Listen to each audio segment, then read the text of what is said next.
me, Danny! I saw everything, Vanessa! My wife Julia just posted another selfie with the caption, "Living my best life with my amazing husband," while literally texting her lover in the same breath. I'm watching this unfold from my home office doorway, coffee mug in hand, wondering if there's a special circle of hell reserved for people who use that many heart emojis, ironically. Before we dive deeper into this story, I have one small request. Please subscribe, drop a like, comment, and hit that hype button to boost this channel so more people can discover these incredible Reddit stories. "Hey babe," she calls out without looking up from her phone. "Can you grab my charger? I'm almost over." "Join the club," I mutter, but fetch it anyway. That's me, Simon Carter, 38, architect, and apparently the world's most accommodating cuckold. Though to be fair, I wasn't supposed to know about Eric Lambert yet. Julia's sprawled across our white leather couch, the one she insisted we buy because it looked so good on camera, in yoga pants that cost more than most people's rent. Her blonde hair is perfectly tousled in that way that takes 45 minutes to achieve, and she's got that ring light positioned just right to catch her natural morning glow. "What's the content today?" I ask, settling into my chair with the resignation of a man who's learned to speak fluent influencer. "Oh, just some lifestyle stuff. Maybe a couple's post later if you're up for it." She finally glances at me, and I see that calculating look she gets when she's measuring my usefulness. "We haven't done one in weeks." True. Ever since her business partnership with Eric started taking up more of her time, I've been relegated to background prop status in her carefully curated life. Not that I'm complaining, having my face plastered across Instagram with captions about relationship goals stopped being flattering around the time I realized she was performing our marriage instead of living it. My phone buzzes. Text from Donnie, my college buddy, and the only person who still talks to me like I'm not married to a walking advertisement. "Dude, your wife's story is wild. She at Whole Foods again buying $200 worth of smoothie ingredients?" I glance at Julia's phone screen, and sure enough, there's a boomerang of her reaching for organic kale with the caption, "Nourishing my body and soul." The timestamp says 40 minutes ago, but she's been on this couch for the last 2 hours. "When did you go to Whole Foods?" I ask. "Oh, that's from yesterday. I batch my content." She doesn't even look up. "Eric says it's more efficient that way," Eric says. Everything's about what Eric says these days. Eric Lambert, her business partner in some vague social media consulting venture that seems to require a lot of late-night strategy sessions and weekend retreats. Eric, who drives an Audi he can't afford and wears cologne that smells like desperation mixed with false confidence. I discovered Eric's existence 3 months ago when Julia started talking about expanding her brand. Suddenly she needed a professional photographer, a content strategist, a business mentor. All of these roles, conveniently, were filled by the same guy, a 40-year-old divorced dad who slid into her DMs with promises of taking her to the next level. "Speaking of Eric," Julia says, as if she can read my thoughts, "he's coming over later to work on my media kit. We might be here pretty late, so don't wait up." "Right, the media kit." I take a sip of coffee to hide my expression. "That's the 3rd time this week you've worked on it. Must be some media kit." She finally looks at me properly, and there's a flash of something, guilt, annoyance, before she rearranges her face into that practiced smile. "It's complicated, Sai. You wouldn't understand the technical stuff." The technical stuff. Like I didn't build a successful architecture firm from scratch, like I don't understand the complexities of running a business. But sure, Julia, arranging photos of your breakfast is rocket science. "I'm sure it is," I say. "Very technical." My phone buzzes again. This time it's a notification from Instagram. Julia's tagged me in a throwback photo from our engagement party 3 years ago. We're both laughing in the picture, her left hand prominently displayed with that ring I spent 2 months' salary on. The caption reads, "Throwback to when this amazing man asked me to be his wife. Still can't believe I got so lucky." Blessed, horrid, hubby love. I remember that night differently. I remember Julia's parents, the Dubois family with their old Boston money and their barely concealed disappointment that their daughter was marrying a middle-class architect instead of someone from their country club. I remember Julia's friends, Carla and Paige, getting progressively drunker and louder as the night went on. But mostly, I remember the joke that wasn't really a joke. "Oh my God," Julia had announced to the room, champagne flute raised, "I'm totally marrying him for the money." Everyone laughed, because Julia was always saying outrageous things for attention. But I was feeling bold, maybe a little defensive about the looks her parents had been giving me all night. "Good thing we signed that prenup this morning then, right?" I'd shot back. The laughter stopped. Julia's face went white. Her father actually choked on his drink. "Because we hadn't signed a prenup." Julia had refused, said it was unromantic, that it meant I didn't trust her, but in that moment, with everyone staring, she couldn't exactly correct me without looking like a gold digger in front of all her friends and family. Right, she'd said weakly. The prenup. We never did sign one, of course. The moment passed, people moved on, and Julia made me promise never to bring it up again. It was embarrassing, Cy. People will think I'm only with you for money. Which, looking back, was probably exactly what she was worried about. My phone rings, snapping me back to the present. It's my office. Hey, boss, says Jenny, my project manager. The Henderson renovation is ready for your final walkthrough. You want to schedule it for this afternoon? Sure, I'll be in around 2. I glance at Julia, who's now taking selfies with different angles of natural light. I need to get out of here anyway. After I hang up, Julia looks at me with that pouty expression she thinks is cute. You're leaving?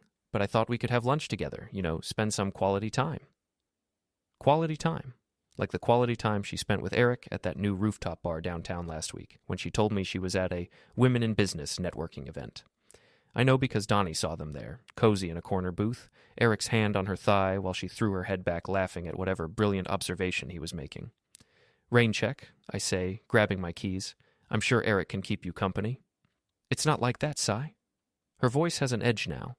He's helping me build something important. I thought you'd be supportive. I am supportive. I'm supporting you so much that I pay for this house, your car, your shopping habits, and your organic kale smoothies while you build your empire. That's not fair, isn't it? I pause at the door. You know what? You're right. It's not fair. It's incredibly generous. I leave her there with her ring light and her phone and her perfectly curated lies, and drive to work with the windows down and the radio up, trying to drown out the voice in my head that keeps asking the same question. How long have I been this stupid? The Henderson renovation is a gut job on a Victorian in Cambridge, the kind of project that usually energizes me, taking something broken and making it beautiful again, solving problems that have been festering for decades. But today I'm distracted, going through the motions while my mind keeps circling back to Julia and Eric and the growing certainty that my marriage is a house built on a foundation of lies. You okay, boss? Jenny asks as I stare at the same electrical plan for the 3rd time. You seem off today. Just tired, I lie. Long night. She nods, but doesn't buy it. Jenny's worked with me for 5 years. She knows when something's wrong, but she's also smart enough not to push. My phone buzzes with a text from Julia. Babe, Eric's bringing dinner tonight. Don't worry about cooking. XOEXO. Eric's bringing dinner. To my house. Using my wife's pet name for me while he plans to eat my food and probably screw my wife in my bed. The audacity is almost impressive. I text back. Sounds great. Can't wait to meet him properly. 3 dots appear and disappear several times before she responds. Actually, we'll probably be working pretty intensively. Maybe another time? Right. Another time. When hell freezes over, presumably. Everything okay? Jenny's looking at me with concern. Actually, no. I think my wife is having an affair. The words are out before I can stop them. Jenny's eyes widen. Shit, Cy. I'm sorry. Are you sure? Pretty sure. Question is, what do I do about it? Jenny's quiet for a moment, then... Document everything. My sister went through this last year. The more evidence you have, the better position you're in. Evidence? Right. I'm an architect. I understand the importance of solid foundations. I spend the rest of the afternoon in a strange, focused calm. I finish the Henderson walkthrough, approve 3 contractor invoices, and review plans for a new commercial project. But underneath the normal routine, my brain is working on a different kind of blueprint. At 5:30, I text Julia. Running late. Don't wait dinner for me. No problem. Eric and I will probably work through dinner anyway. Love you. Love you. The casual cruelty of it is breathtaking. Instead of going home, I drive to Donnie's apartment in Somerville. He opens the door with a beer in one hand and a look of surprise. See? What's wrong? You look like someone stole your dog. Worse, someone stole my wife. He steps aside to let me in. Eric? Eric. Shit. I was hoping I was wrong about that. He hands me a beer from the fridge. What's the plan? This is why Donnie's been my best friend since college. No judgment, no 20 questions, just straight to problem-solving mode. I need to know for sure, and I need evidence. Okay, what kind of evidence? I think about this. Photos, messages, something concrete. You want to hire a private investigator? No, too expensive, and I don't want this getting out before I'm ready. I take a long pull of beer. I was thinking more, DIY surveillance. Donnie grins. Now you're talking my language. What do you need? 2 hours later, I'm driving home with a bag of equipment that would make a paranoid person proud. Nothing illegal. Donnie was very clear about that. But enough to document what's happening in my own house. Julia's car is in the driveway next to a silver Audi that screams midlife crisis. I park on the street and sit for a moment, looking at my house, our house, with its warm yellow windows and the life I thought I was building inside. Then I grab my bag and go around to the back door. I can hear them in the living room, voices low and intimate. Julia's laugh, the one she used to save for me. I move quietly through the kitchen, setting up the first camera, a tiny thing that looks like a phone charger, in a position where it can see the main living area. Told you, he's completely clueless, Julia's saying. He actually thinks I'm building a real business. Poor bastard, Eric responds. Though I have to say, this setup is pretty sweet. Nice house. It'll be even nicer when it's just mine. My hand freezes on the camera. When it's just hers? You sure the prenup thing was just a joke? Eric asks. Because if there's actually paperwork... There's no prenup. Trust me, I would know. Cy was just trying to look tough in front of my parents. Julia's voice is dismissive. He's too much of a romantic to actually protect himself. Too much of a romantic. She says it like it's a character flaw. So when this all goes down, you get half of everything? Half? Honey, I get it all. Community property state, remember? And Cy's firm is worth way more than he lets on. I've seen the books. They're talking about divorcing me like it's a business transaction, which I guess for Julia it always was. I finish placing the camera and slip back outside, my heart pounding. I sit in my car for 20 minutes, processing what I just heard, before I go back inside and play the role of the oblivious husband. Hey guys, I call out cheerfully as I walk in. Sorry I'm so late. Julia jumps slightly, but recovers quickly. See, I thought you'd be even later. She's sitting on one end of the couch, Eric on the other, a careful distance between them. Her laptop is open, some kind of spreadsheet on the screen. Eric, right? I extend my hand to him. I don't think we've been properly introduced.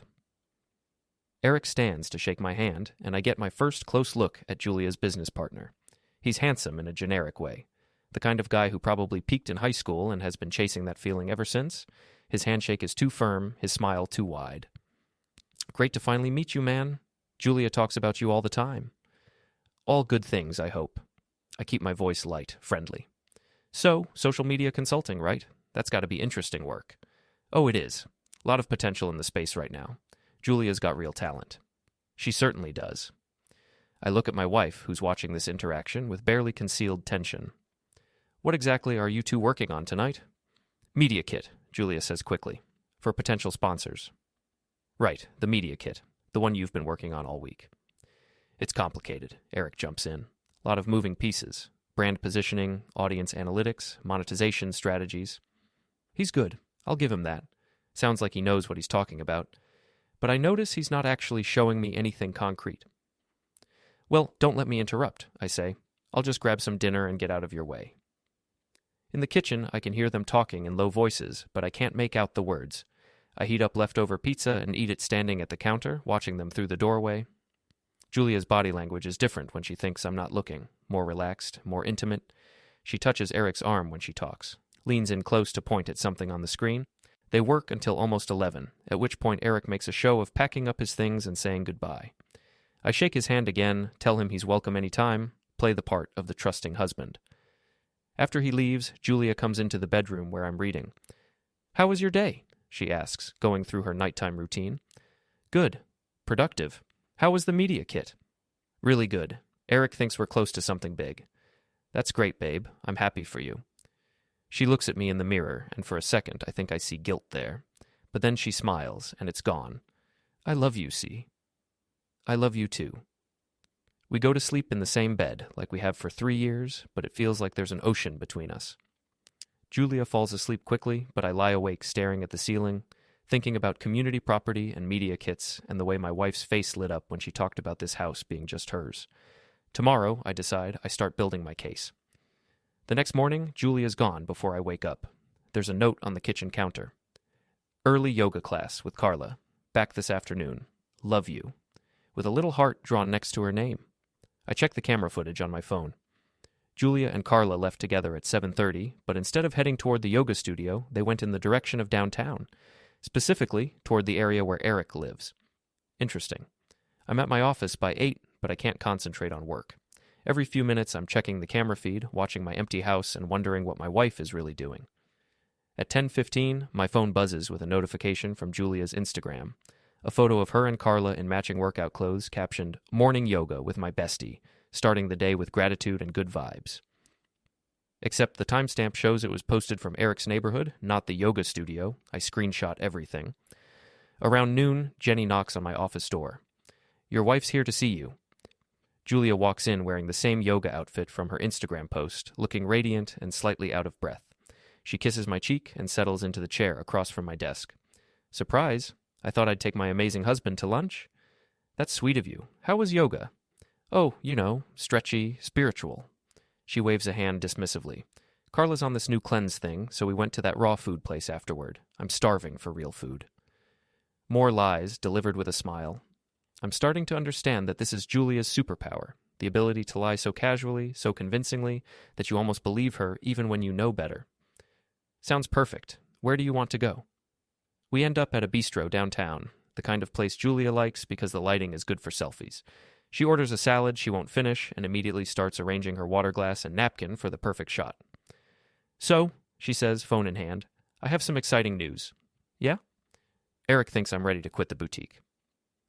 Julia works part-time at an upscale clothing store, mainly for the employee discount and the social aspect. He says I should focus full-time on building my brand. "Quit your job? How would we manage the finances?" "Well, you make plenty to support us both.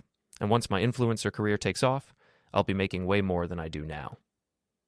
I take a sip of my beer, buying time. That's a big leap. What if the influencer thing doesn't work out? Her face hardens slightly. It will work out. Eric has connections. He knows what he's doing. Eric knows what he's doing. Right. I'm sure he does. But maybe we should wait a few more months, see how things develop? Sai, I need you to support me on this. This is my dream. Her dream. Funny how her dreams always seem to involve me paying for them while she gets the credit. Of course I support you. I just want to make sure we're being smart about it. Smart? She says the word like it tastes bad. You know what's not smart? Playing it safe all the time? Some people take risks, Sai. Some people go after what they want. There's an edge in her voice now, a frustration that seems disproportionate to the conversation we're having. Unless, of course, this isn't really about quitting her job. You're right, I say. I'm sorry. If this is what you want, we'll make it work. Her expression softens immediately. Really? Oh, Sai, thank you. This is going to be amazing. Eric says... She launches into a detailed explanation of Eric's master plan for her career, and I nod and smile and make appropriate noises while mentally calculating how much money I can move into separate accounts before she notices. That afternoon, I stop by the bank and have a conversation with my account manager about protecting assets during a potential divorce. I'm careful not to say too much, just that I'm concerned about financial security and want to understand my options. The news isn't great. Massachusetts is indeed a community property state, and Julia would be entitled to half of everything we've acquired during the marriage, including my business. But there are ways to protect yourself, the banker explains. Legal ways, if you're smart about it. I drive home with a new sense of urgency. Julia's car isn't in the driveway, but Eric's Audi is parked on the street. I check my phone, no messages from Julia about Eric coming over. I park around the corner and walk back, letting myself in through the back door. The house is quiet, but I can hear movement upstairs, in our bedroom. I stand at the bottom of the stairs for a long moment, listening to the sounds of my marriage ending. Part of me wants to charge up there, to catch them in the act, to have the confrontation that would make this all real and final. But that's not the smart play. The smart play is patience. Instead, I go to my office and check the camera footage from the living room. They came in around 2 o'clock, Julia leading Eric by the hand, both of them laughing. They sat on the couch for maybe 10 minutes before Julia said something that made Eric grin and follow her upstairs. I fast-forward through the footage, documenting everything. Times, dates, duration. Building my case one frame at a time. At 4:30, they come back downstairs. Julia's hair is messed up. Eric's shirt is wrinkled. They're both glowing with that post-sex satisfaction that I used to see on Julia's face after we made love. You should probably go, Julia says, straightening her clothes. Sai will be home soon. When are you going to tell him? Eric asks. Soon. I just need to figure out the timing. The longer you wait, the harder it's going to be. I know, but I want to make sure everything's in place first. The business, the finances, all of it. Eric pulls her close, kisses her forehead. Whatever you need. I'm not going anywhere. They kiss goodbye at the door, and then Julia spends 20 minutes cleaning up evidence of their afternoon together. She changes the sheets, opens windows to air out the bedroom, even wipes down surfaces Eric might have touched. She's good at this. Too good. Which makes me wonder how long it's really been going on. I wait until Eric's car is gone, then drive around the block and come home like normal. Hey, babe, Julia calls from the kitchen. How was your afternoon? Good, productive. What about you? Oh, boring domestic stuff. Laundry, cleaning, meal planning. She's making dinner, my favorite pasta dish, the one she usually only makes for special occasions or when she feels guilty about something. This is nice, I say, wrapping my arms around her from behind as she stirs the sauce. What's the occasion? No occasion, just felt like taking care of my husband. She leans back against me, and for a moment it almost feels like the old days when we were happy, or when I thought we were happy. I love you, she says softly. I love you too. And the terrible thing is, I do still love her. Even knowing what I know, even having heard her plan to take everything from me, there's still a part of me that loves the woman I married, the woman I thought I married. But love isn't enough anymore. Not when it's one-sided, not when it's being used as a weapon against me. Over dinner, Julia tells me about her day, a carefully edited version that bears no resemblance to reality. She's animated, happy, probably because she's thinking about Eric and their plans and the future they're building on the ruins of my trust. So, I was thinking, she says, twirling pasta around her fork, maybe we should take a trip, just the two of us, reconnect, That sounds nice. Where did you have in mind? Maybe that resort in Cabo we talked about? The one with the infinity pool? The one that costs $5,000 a night? Of course. Sure, I say. Let me check my schedule. She beams at me, and I realize this is part of her plan too. One last expensive vacation before she pulls the plug, one final way to drain our accounts before the divorce. You're the best husband ever, she says, reaching across the table to squeeze my hand. I squeeze back and smile, playing my part in this charade. But inside, I'm already planning my next move. The breaking point comes on a Thursday night, 2 weeks after I started documenting Julia's affair. I've got hours of footage, dozens of screenshots, and a growing file of evidence that would make a divorce attorney weep with joy. But I've been holding back, waiting for the right moment to make my move. The right moment, as it turns out, is when I come home early from a client dinner and find Eric's Audi in my driveway at 10:30 at night. This time, I don't sneak around. I walk straight through the front door and find them on my couch, Julia straddling Eric's lap, both of them half-dressed and completely absorbed in each other. Well, I say, setting my keys down carefully on the entry table, this is awkward. They spring apart like teenagers caught by their parents. Julia scrambles to pull her shirt down while Eric fumbles for his clothes. The look on Julia's face is priceless, pure panic mixed with guilt, and just a hint of relief that the charade is finally over. See, she gasps, you're home early. Clearly not early enough. I walk into the living room and sit down in my favorite chair, the one that gives me a perfect view of the couch where my wife was just grinding on her business partner. Don't stop on my account. You two seem to be having such a productive meeting. Eric's trying to button his shirt with shaking hands. Look, man, I can explain. Oh, I'd love to hear this explanation. Please enlighten me about what part of social media consulting requires my wife's tongue in your mouth. Sigh, please, Julia says, and now she's crying. Real tears, not the fake ones she uses when she wants something. It's not what it looks like. I laugh, and the sound is harsh even to my own ears. Really? Because it looks like you're sleeping with another man in our living room. But please, tell me what it actually is. Don't talk to her like that, Eric says, finally finding his voice. Excuse me? I stand up, and Eric takes a step back. I'm not a big guy, but I'm angry enough that I probably look dangerous. You're in my house, with my wife, and you're going to tell me how to talk? See, calm down, Julia pleads. Calm down? I should calm down? I turn to face her, and she flinches at whatever she sees in my expression. I come home to find you cheating on me, and you want me to calm down? It just happened, she says weakly. We didn't mean for it to happen. Bullshit. The word comes out flat and cold. I know about the hotel visits. I know about the yoga classes that happen at Eric's apartment. I know you've been planning this for months. Julia's face goes white. You've been spying on me? I've been documenting my wife's affair. There's a difference. Eric clears his throat. Maybe I should go. Yeah, I say, not taking my eyes off Julia. Maybe you should. But Eric, we're going to have a conversation real soon. You and me. He grabs his jacket and practically runs for the door. Julia starts to follow him, but I catch her arm. Oh no, you don't get to run away. We're going to finish this. She jerks away from me. Don't touch me. Don't touch you? I stare at her in disbelief. I'm your husband. You're my husband who's been spying on me, violating my privacy. The audacity is breathtaking. Your privacy? In our house? While you're sleeping with another man? I never meant for you to find out like this, she says, and now she's switched tactics, going for wounded and vulnerable. How did you mean for me to find out? When you served me with divorce papers?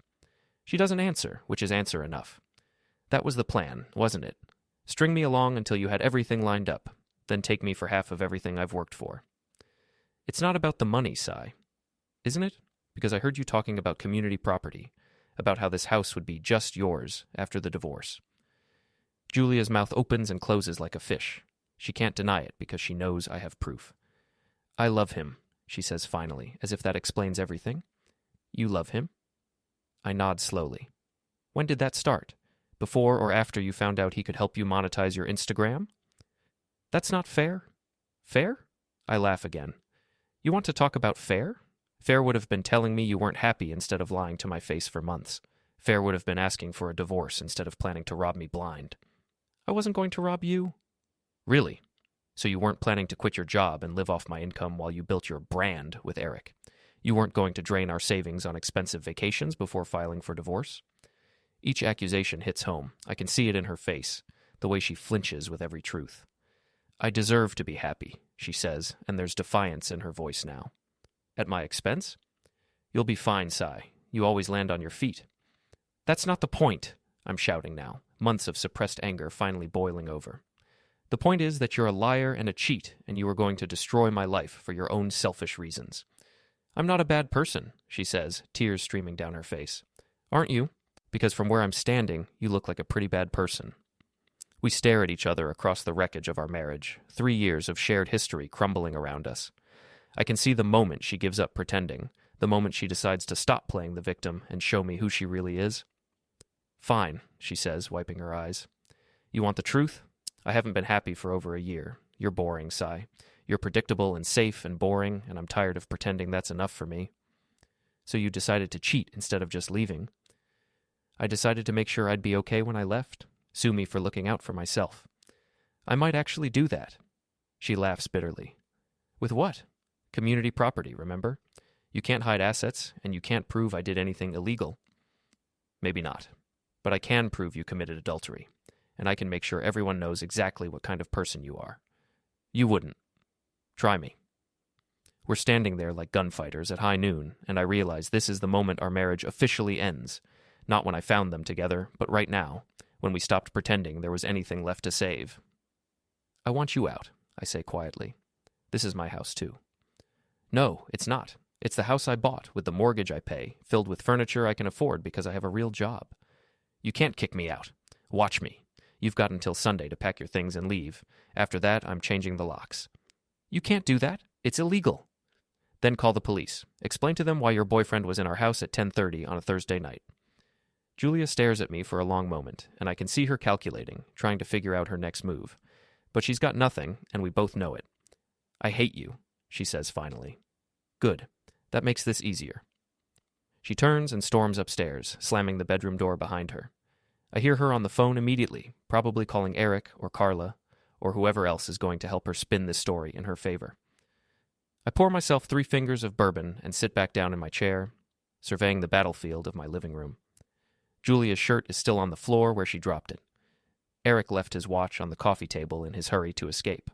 I pick up the watch, a fake Rolex that probably cost him $50 online, and drop it in the trash.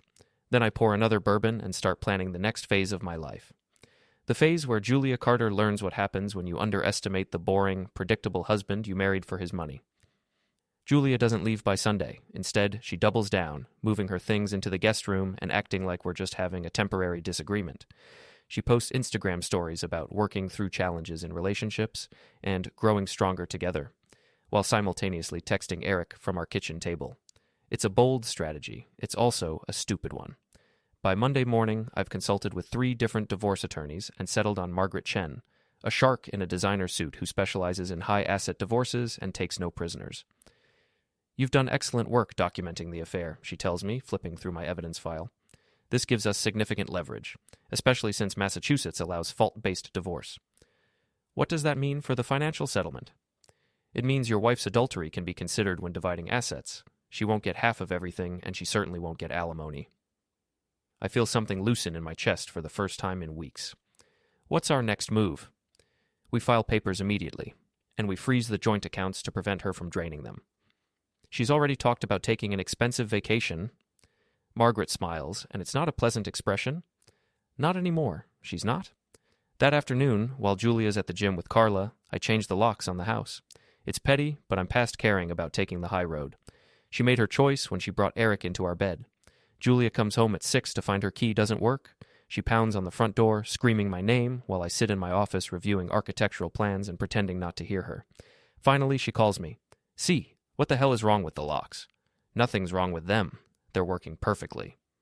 "Let me in. This is my house, too." "Actually, it's not. I bought this house 2 years before we got married. It's not marital property." There's silence on the other end of the line. "You can't do this," she says finally. "I can, and I did. Your things are packed and waiting on the front porch." "You went through my things?" "I packed your clothes and personal items. Everything else stays here, since it belongs to me." More silence. Then, "Where am I supposed to go?" "I hear Eric has a nice apartment, or you could try your parents." "My parents will hurt me if they find out about the affair." "Then you probably shouldn't have had one." I hang up and watch through the window as she loads her suitcases into her car, crying and making phone calls. Part of me feels guilty. She looks small and lost, standing on the porch that used to be hers. But then I remember her laughing with Eric about how clueless I was, and the guilt evaporates. She drives away at 7:30. I pour myself a celebratory bourbon and order Thai food for dinner. The piece lasts exactly 12 hours. At 7 a.m., my doorbell rings. I open it to find Julia's father, Richard Dubois, looking like he's ready to commit murder. "We need to talk," he says, pushing past me into the house. Richard Dubois is old Boston money, the kind of man who's never worked a day in his life, but somehow feels entitled to judge everyone who has. He's always looked at me like something he scraped off his shoe, and today that contempt is turned up to 11. "You threw my daughter out of her own house," he says without preamble. "I removed my cheating wife from my house, yes? Don't be crude." "Crude?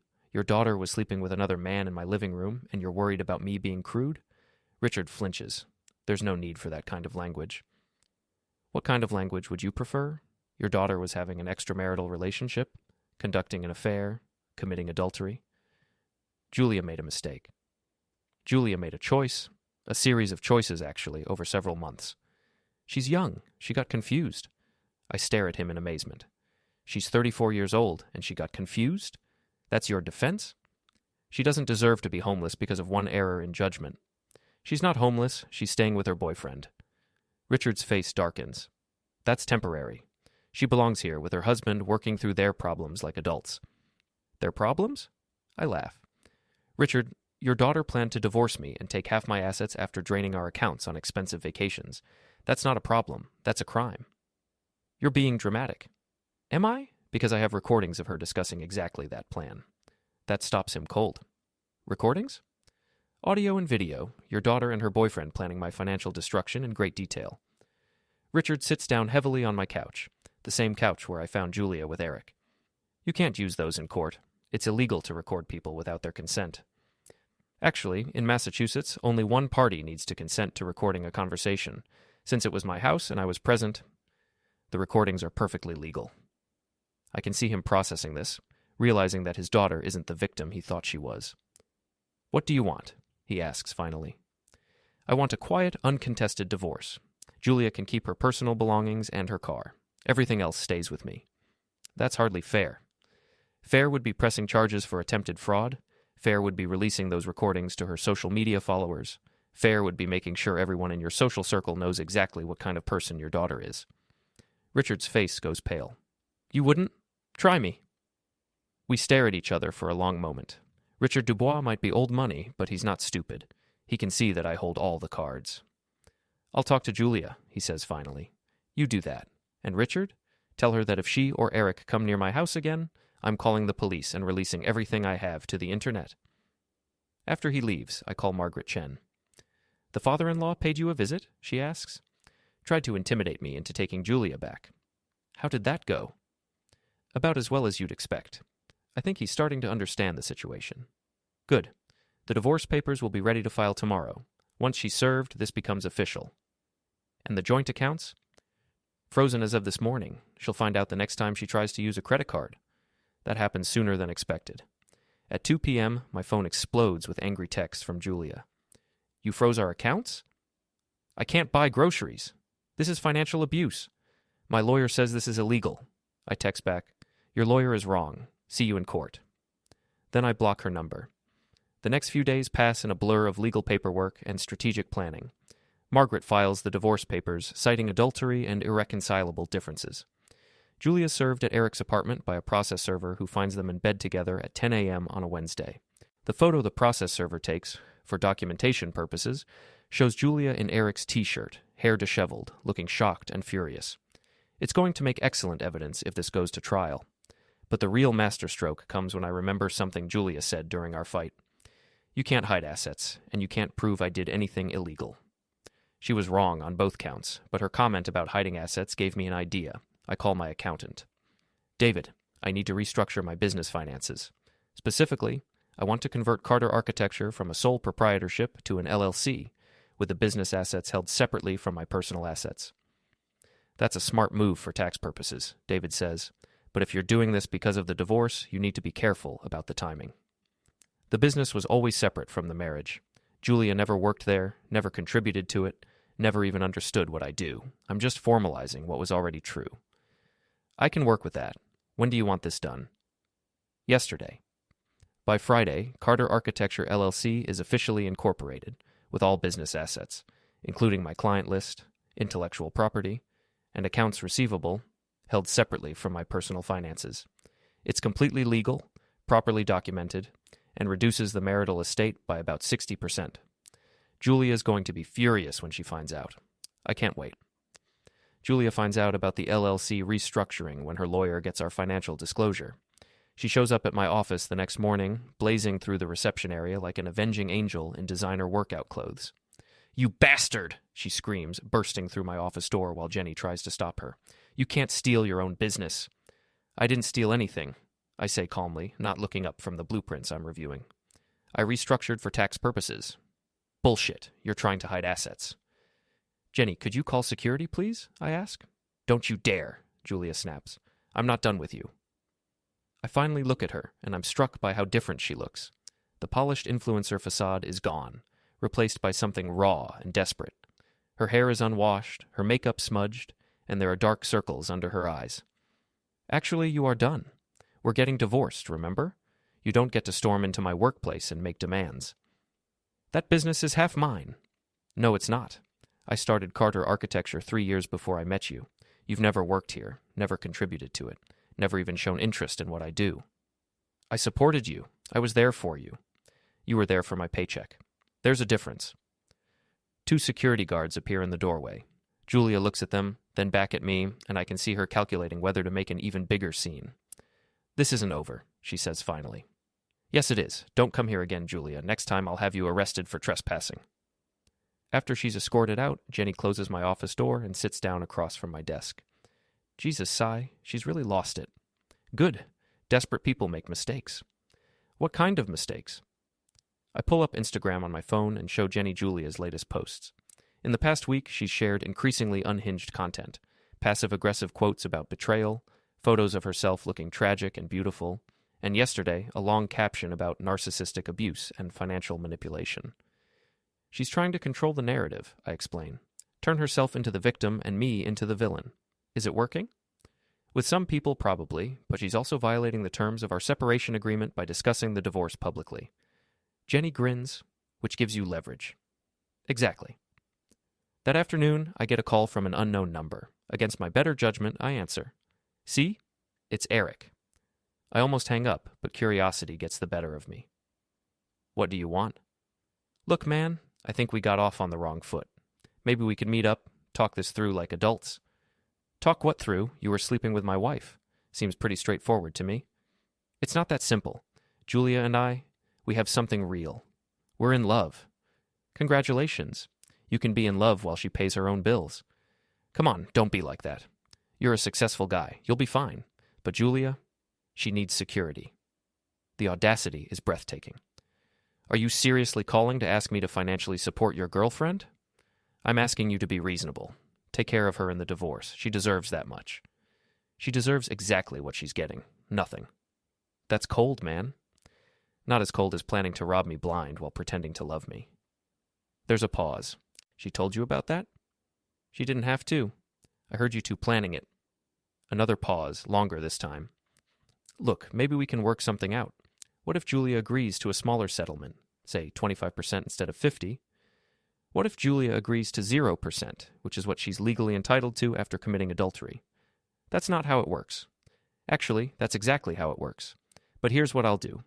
I'll agree not to sue you both for alienation of affection if you stop calling me. Alienation of what? It's a tort. Look it up.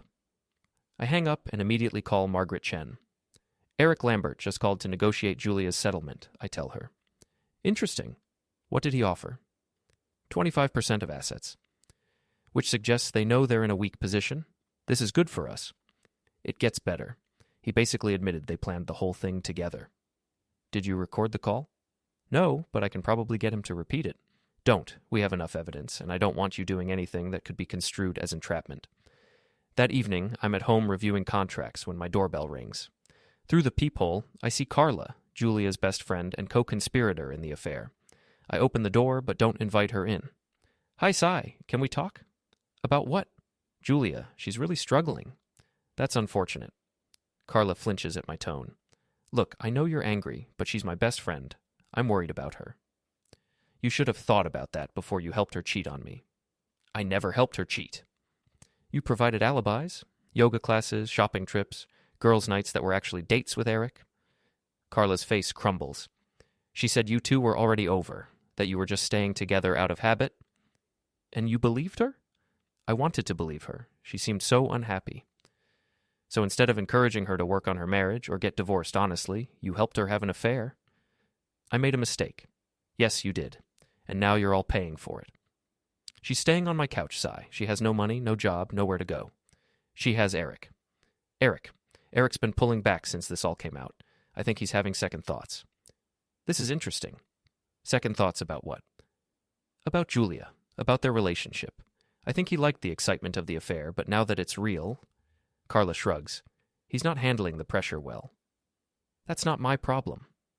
Couldn't you just help her out a little? Just until she gets on her feet? I stare at Carla for a long moment. Let me make sure I understand this. You want me to financially support the woman who cheated on me, lied to me, and tried to steal half my assets? When you put it like that, that's the only way to put it. Julia made her choices. Now she gets to live with them. She's talking about doing something drastic. Like what? I don't know. She's just desperate. And when Julia gets desperate, she does stupid things. Then you better keep an eye on her. I close the door and go back to my contracts, but Carla's words stick with me. Julia's desperate, Eric's pulling back, and she's talking about doing something drastic. Whatever she's planning, I doubt it's going to help her case, but it might give me the final piece I need to end this war once and for all. Julia's something drastic turns out to be a social media campaign designed to destroy my reputation and force me into a more favorable settlement. She starts with a series of Instagram posts painting herself as a victim of financial abuse, complete with tearful selfies and carefully crafted captions about narcissistic partners and economic control. Then she escalates. My husband is an architect, she posts on Facebook, and I'm worried about the safety of his buildings. When someone is this controlling and vindictive in their personal life, can you really trust their professional work? She tags my business page and includes photos of buildings I've designed, with captions questioning their structural integrity. It's defamation, pure and simple, and it's exactly the mistake I've been waiting for her to make. I screenshot everything and send it to Margaret Chen. This is perfect, Margaret says when I call her. She just handed us a slam-dunk defamation case. Can we use it in the divorce? Absolutely. This shows malicious intent and willful damage to your professional reputation. Any judge will see this as vindictive behavior that goes way beyond normal divorce proceedings. But Julia's not done. She creates a fake Google review for Carter Architecture, claiming I built unsafe structures and can't be trusted. She posts it from a fake account, but the IP address traces back to Eric's apartment. Then she makes her biggest mistake. She calls my biggest client, the Henderson family, and tells them I'm going through a difficult divorce, and they should be careful about trusting someone so unstable with their renovation.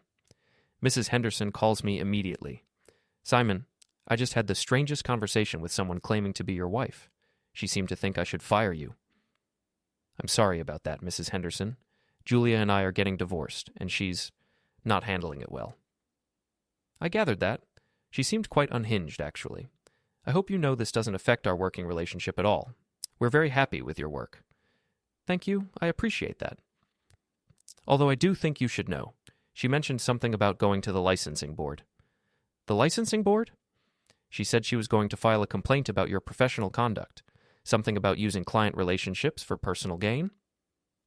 After I hang up, I sit in my office staring at the wall. Going after my professional license is nuclear. It could destroy my career even if the complaint is ultimately dismissed. Julia knows this. She's betting that the threat alone will force me to settle. She's wrong. I call Margaret Chen and explain the situation. She's threatening your professional license? Margaret's voice is sharp. That's extortion. Can we stop her? We can try for an emergency restraining order. But see, there's something else we should discuss. What?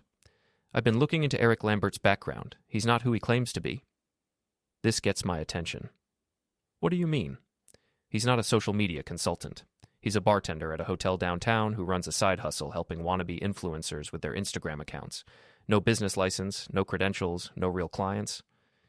Julia doesn't know this? I doubt it. He's been very careful to maintain the illusion.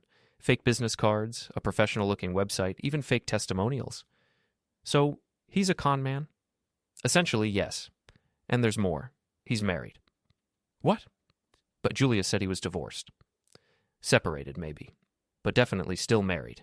His wife filed a restraining order against him last month for harassment and stalking. The pieces are falling into place. Eric targeted Julia because she looked like an easy mark, a lonely housewife with a wealthy husband and no real understanding of business. He played the role of successful consultant to gain her trust, then used her desire for independence to manipulate her into an affair. Does Julia know any of this? I doubt it, but she's about to find out. That afternoon, I drive to Carla's apartment where Julia is staying. I park across the street and wait. At 4:30, Eric's Audi pulls up. He goes inside for about an hour, then comes back out looking frustrated. Julia follows him to his car, and they have what appears to be a heated argument on the sidewalk. She's gesturing wildly, he's shaking his head, and finally he gets in his car and drives away, leaving her standing there. Perfect timing. I get out of my car and cross the street. Julia. She spins around, and I'm shocked by how bad she looks. She's lost weight, her hair is stringy, and there's something wild in her eyes. See? What are you doing here? We need to talk. I have nothing to say to you. That's fine. I'll do the talking. I pull out my phone and show her Margaret's research. Did you know Eric is still married? Her face goes white. That's not true. It's public record. His wife has a restraining order against him. You're lying. I show her the court documents. Did you know he's not actually a social media consultant? He's a bartender who runs Instagram scams on the side. Stop it. Did you know he's done this before? Found lonely wives, promised to help their careers, use them to get money and sex? Stop! She's crying now, but I can't bring myself to feel sorry for her. You threw away our marriage for a con man, Julia. A fake married con man who's been using you. Why are you telling me this? Because you're about to file a complaint with the licensing board, and I want you to understand exactly what you're protecting. She stares at me, tears streaming down her face. I wasn't going to actually do it. I just wanted you to be reasonable about the settlement. By threatening my career? I don't have anything else left. You have exactly what you deserve. I loved him, she whispers. No, you loved what he pretended to be, just like I loved what you pretended to be. We stand there on the sidewalk, two people who used to share a life, now strangers united only by the wreckage between us. What happens now? She asks. Now you sign the divorce papers and disappear from my life. No more social media posts, no more calls to my clients, no more threats. You take your personal belongings and you go. And if I don't? Then I release everything. The recordings, the photos, the evidence of Eric's fraud. I make sure everyone knows exactly what happened and who you really are. She nods slowly. You win. This isn't about winning, Julia. This is about ending something that should have ended a long time ago. I turn to walk away, then stop. One more thing. Eric's wife? She's been looking for him. Apparently he owes her a lot of money. I'd be careful if I were you. I drive home feeling empty rather than victorious. The house is quiet, clean, and completely mine again. I pour myself a bourbon and sit in my chair, looking around at the life I've reclaimed. My phone buzzes with a text from an unknown number. Papers will be signed tomorrow. Don't contact me again. I delete the message and block the number. It's over. 3 weeks later, I'm in my office when Jenny buzzes me. There's someone here to see you. Says it's about Julia Carter? My stomach clenches. Send them in. A woman in her 40s walks in, well-dressed but tired-looking. Mr. Carter, I'm Linda Lambert, Eric's wife. I gesture for her to sit down. What can I do for you? I wanted to thank you, and to apologize. For what? Eric's been running this scam for years, finding married women, seducing them, getting them to leave their husbands and give him money. I've been trying to stop him, but... She shrugs helplessly. Julia's not the first? She's the fourth that I know of. Maybe more. Linda pulls out a folder. I've been documenting everything. The other women, the money he stole, all of it. I'm finally ready to press charges. Good for you. The thing is, I need Julia to testify. She's the most recent victim, and she has the best evidence. I think about Julia, broken and desperate, still believing she was in love with a man who never existed. I don't know if she'll cooperate. Will you ask her? I consider this. Julia destroyed our marriage, threatened my career, and tried to steal my life's work. I owe her nothing, but Eric Lambert is still out there, still hunting for his next victim. I'll see what I can do. That evening, I break my own rule and call Julia's number. See? She sounds surprised. Eric's wife came to see me today. Silence. Julia, he's done this before. You weren't the first, and you won't be the last unless someone stops him. I can't go through all of that again. You don't have to do it for him. Do it for the next woman he targets. Another long silence. Then, what would I have to do? Just tell the truth about how he approached you, what he promised, how he manipulated you. And you? Would you have to testify too? Probably. So we'd be on the same side for once. Yeah, I guess we would. She's quiet for so long, I think she's hung up. Julia? I'll do it. Not for you, not for me, but for whoever comes next. Thank you. See? I'm sorry for all of it. I know that doesn't change anything, but I needed to say it. I know, and Julia, I'm sorry too, for how it ended. Take care of yourself, Cy. You too. I hang up and finish my bourbon, thinking about justice and revenge and the difference between the two. Tomorrow I'll call Linda Lambert and tell her Julia will cooperate. Eric will face consequences for his actions, and maybe some future victim will be spared. It's not the ending I planned when this all started. It's better. 6 months later, Eric Lambert is convicted of fraud and sentenced to 3 years in prison. Julia testifies via video call from California, where she's moved in with her sister and started working at a nonprofit. She looks healthier, quieter, more real than I've seen her in years. I testify, too, about the recordings and the evidence and the systematic way Eric manipulated my wife into destroying our marriage. It's not easy, reliving all of it in front of strangers, but it feels necessary. After the trial, Linda Lambert sends me a card. Thank you for helping us stop him. I know this was hard for you. She's right. It was hard, but it was also the right thing to do. I'm in my office, working on plans for a new project, when Jenny brings me the mail. Mixed in with the usual bills and contracts is an envelope with no return address. Inside is a single photograph. Julia and me on our wedding day, both of us laughing at something outside the frame.